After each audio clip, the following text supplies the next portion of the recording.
what can be the ideal way for preparing for civil services?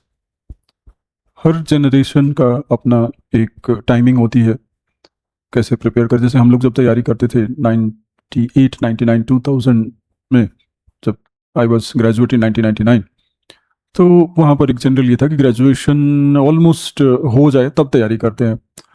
मैं ही जो था वो ग्रेजुएशन फर्स्ट ईयर में थोड़ा थोड़ा तैयारी शुरू कर दिया।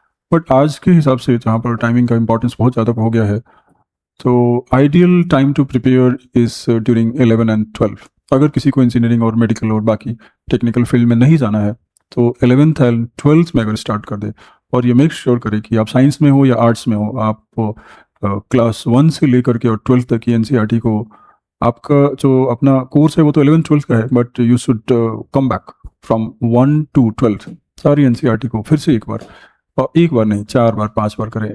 तो 11th एंड 12th को एक ऐसा प्रोग्राम बनाएं कि अपना 11th एंड 12th के साथ साथ क्लास 1 से लेकर के 12th तक की सारी एनसीईआरटी 5 से 6 बार, अगर पॉसिबल हो तो 10 बार भी, तो काउंटिंग इज नॉट इम्पॉर्टेंट, 10 बार तक तैयारी करें।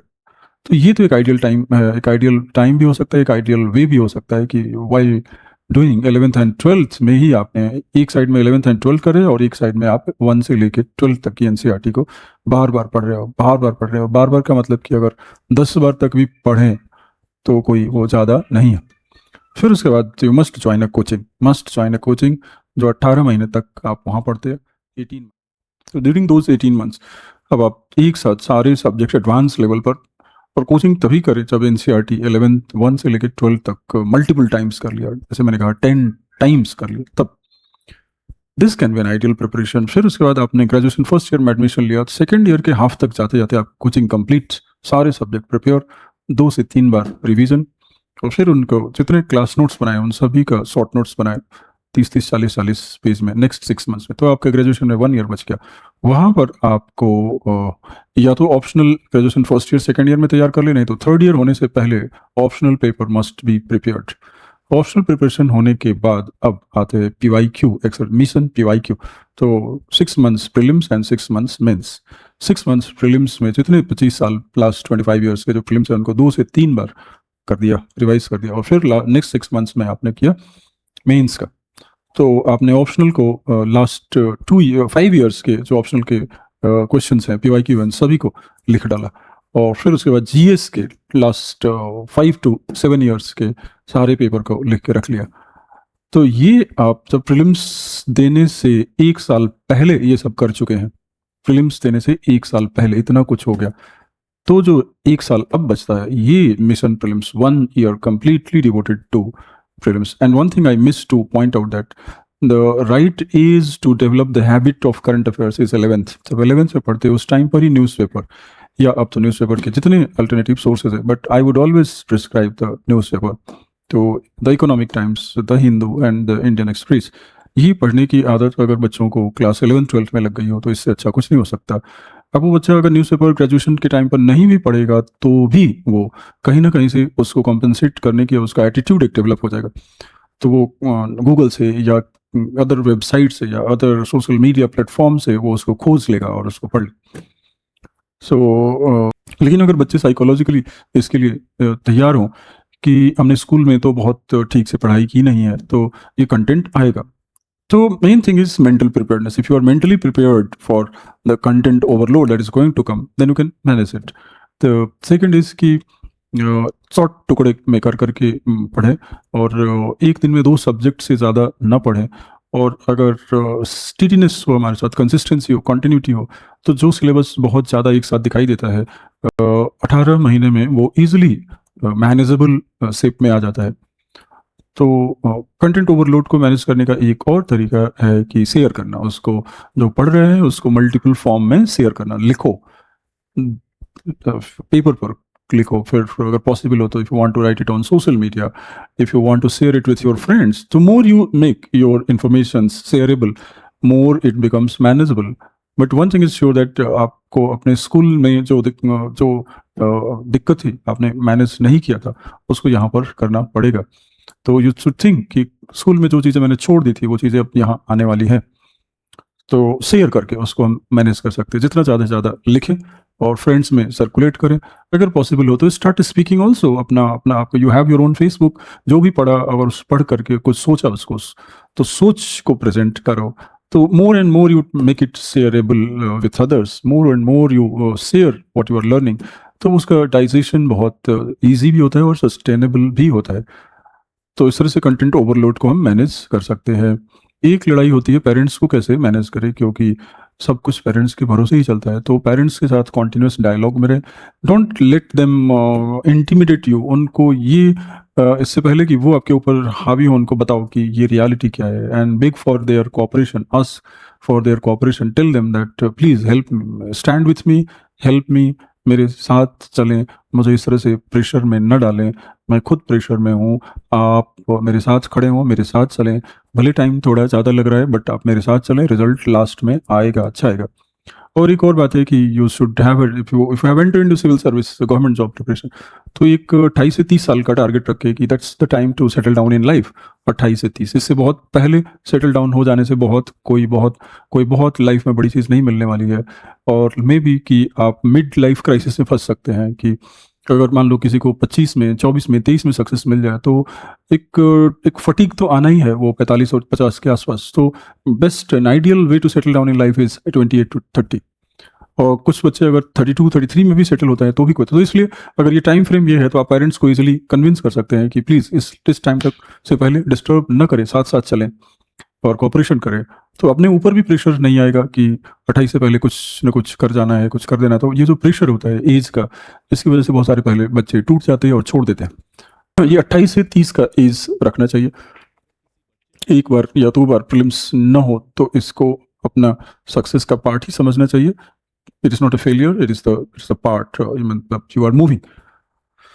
So this is how it should start. Preparation should start ideally at 18 years of age, 18 years of age, 11th में या 12th में, या मे बी उससे पहले भी कर सकते हैं, but serious and professional preparation में begin eight 18 years of age. तो अगर 18 से लेकर के आप 4 साल का रखे 22 तक you will be thoroughly prepared. उसके बाद now you have to fight, maybe 2-3 साल तक फाइट लगता है, हो सकता है कि फेलियर आ जाए 2-3 साल का, देन यू रिच 25। फिर 25 के बाद now you have reach that peak age जहाँ से सक्सेस धीरे धीरे मिलनी शुरू हो जाएगी, इन सम और द अदर फॉर्म सक्सेस मिलनी शुरू हो जाएगी। 28 तक आते आते you must be settle and you can seriously can settle down. तो सेकंड आइडियल तो ये हो सकता है कि जो लोग +2 और 11th एंड 12th में नहीं कर पाए वो ग्रेजुएशन में कर सकते हैं। बट मैं मेक श्योर कि आप ग्रेजुएशन फर्स्ट ईयर में NCERT पूरा कंप्लीट कर दे, क्लास 1 से लेकर के क्लास 12 तक। सेकेंड ईयर में, थर्ड ईयर में आप कोचिंग कंप्लीट कर चुके रहेंगे। If you missed it at school level 11th and 12th, then make sure that before you graduate your preparation is done, coaching is complete by before third year. और फिर better to get enrolled in some master course जहाँ पर आपको regular class करने की ज़रूरत न हो, बट मास्टर में ज़रूर एनरोल कर लें। अगर 11th एंड 12th में स्टार्ट नहीं किया तो मास्टर में ज़रूर एनरोल करें, और हायर एजुकेशन को अपना एक अल्टरनेटिव ज़रूर मान के चलें कि मुझे कॉलेज और यूनिवर्सिटी में भी आगे हो सकता है, तो जाने के लिए तैयार रहना चाहिए। तो आप this is the second ideal. अगर आप 11th एंड 12th से स्टार्ट करते हैं, this is the second ideal. The first ideal was always 11th and 12th।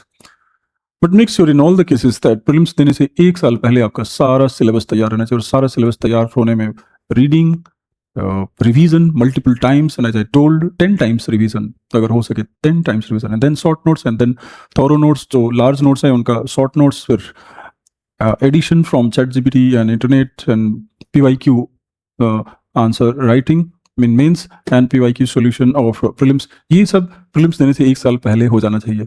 Prelims देने से एक साल पहले अगर नहीं हुआ है तो आप मान के चलिए कि आप प्रीलिम्स में फेल करने वाले हैं, नहीं होने वाले। तो अगर प्रीलिम्स देने से एक साल पहले इन मल्टीपल फेजेस में, स्टेजेस में हमारी तैयारी कंप्लीट नहीं हुई है, मल्टीपल राउंड्स ऑफ रीडिंग्स नहीं हुई है, मल्टीपल राउंड्स ऑफ रिवीजन नहीं हुआ है, multiple rounds of answer writing नहीं हुए PYQ के, और प्रीलिम्स को मल्टीपल रिवीजन क्वेश्चन आंसर नहीं किया है, और अचानक से फिर आप कोई कोचिंग और टेस्ट सीरीज ज्वाइन कर लेते हैं। Most of the student make a fundamental mistake, and that is joining the test series. Test series join करना एक बहुत बड़ा स्ट्रैटेजिक मिस्टेक रहता है स्टूडेंट का, वो समझ नहीं पाते। उनको लगता है कि जो पढ़ा है वो इमीडिएटली हम परफॉर्म कर दें। This is very bad. पढ़ने को सीधे सीधे परफॉर्मेंस के लेवल पर ले आना, ये बहुत गलत बात है। पढ़ने को अभी डाइजेस्ट होने दो, तुम्हारे माइंड को उसको मेटाबोलाइज करने दो, उसको मल्टीपल लेवल ऑफ प्रोसेसिंग होने दो, सीधे सीधे क्वेश्चन आंसर फॉर्म में। मतलब क्वेश्चन देखना एक बात है, बट क्वेश्चन को सीधे सॉल्व करने लग जाना पहले ही राउंड के बाद, ये बहुत ही गलत है। बहुत सारे बच्चे इसकी फ्रस्ट्रेशन की वजह से ड्रॉप आउट कर देते हैं, छोड़ के भाग जाते हैं। जब तक 10 बार रिवीजन नहीं हुआ, कैसे हिम्मत भी कैसे किसी की हो सकती है कि वो कहे कि मैं सॉल्व करने लग गया हूँ। और टेस्ट सीरीज तो बिल्कुल नहीं, टेस्ट सीरीज तब करे जब सारी प्रिपरेशन मल्टीपल स्टेजेस में हो गई, तब टेस्ट सीरीज करना चाहिए। एक और दूसरे एक बहुत बड़ा प्रॉब्लम ये होता है, बच्चे कहते हैं कि आंसर राइटिंग, अगेन वही प्रॉब्लम। जब तक तुम्हें लैंग्वेज पर कमांड नहीं है, जब तक तुम्हें ड्राइंग्स नहीं आती, फ्लो चार्ट बनाने नहीं आता, लैंग्वेज नहीं आता, राइटिंग नहीं आती। और राइटिंग नहीं आती बिकॉज ग्रामर नहीं है, सेंटेंस एक सेंटेंस प्रॉपर फ्रेम नहीं कर पाते। और सबसे बड़ी बात कि अगर मान लो अगर ये आता भी है तो आपके पास कंटेंट नहीं है, नॉलेज नहीं है, पढ़ा नहीं है। तो answer writing should come at a very later stage of your preparation. हाँ, उससे पहले आप राइटिंग प्रैक्टिस कर सकते हैं। Writing, how to frame sentences and how to write on a subject, how to organise your views and facts and information that you have at one particular page. एक particular subject पर हम अपने views को, अपने information को और knowledge को कैसे ऑर्गेनाइज कर सकते हैं, ये सब सीख सकते हैं। बट सीधे सीधे क्वेश्चन का आंसर राइटिंग, ये तो तब होना चाहिए जब मल्टीपल राउंड ऑफ प्रिपरेशन हो चुका है तब।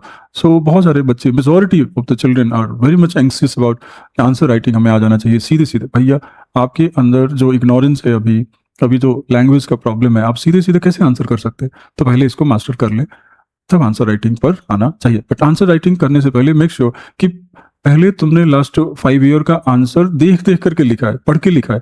खुद से मत लिखना शुरू कर दो। पहले चैट जीपीटी से, जेमिनाई से, गूगल से, और भी जो बहुत सारे सोर्सेज हैं उनसे क्वेश्चन उसमें डालो, उसका आंसर देखो, पढ़ो, फिर लिखो। जब ये हो जाए एक बार, 5 साल का आंसर एक सब्जेक्ट जैसे इकोनॉमिक्स है, तो 5 साल के आंसर आपने देख देख करके लिख लिया, फिर उसके बाद अब खुद से लिखेंगे। तो answer writing from the very beginning it can't be spontaneous शुरू से नहीं हो सकता।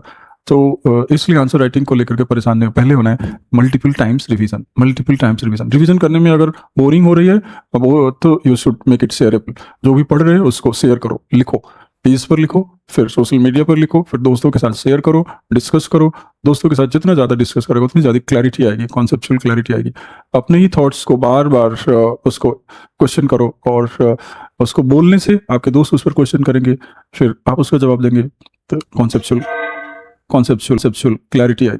तो प्रीलिम्स देने से पहले मल्टीपल राउंड्स ऑफ प्रिपरेशन हो जाना चाहिए 1 साल पहले, ताकि जो लास्ट 1 ईयर है प्रीलिम्स का, you should feel always confident कि मेरी तैयारी तो हो चुकी है, अब मैं सिर्फ जो अनप्रेडिक्टेबल एरियाज हैं वहां पर फोकस करना है। जो प्रेडिक्टेबल्स हैं वो सब तैयार हो चुका है। अब जो ये 12 महीने का टाइम मिला है, ये अनप्रेडिक्टेबल के लिए, जो प्रेडिक्टेबल पार्ट है, जो पॉलिटी है, जो इकोनॉमी है, जो हिस्ट्री है, जो प्रेडिक्टेबल है, जो गिवन है, वो सब तैयार हो चुका है, सब याद है, सब कुछ याद है। अब जो 1 ईयर बचा है वो सिर्फ अनप्रेडिक्टेबल पार्ट के लिए। देन 99% चांस है कि प्रीलिम्स तुम फर्स्ट अटेम्प्ट में क्लियर कर सकते हो। ठीक, that is all for this one. There are many more hidden aspect of preparation. वो टाइम टू टाइम बताने की चीज है, एक ही बार में सब नहीं बताया जा सकता। तो अभी के लिए इतना ही।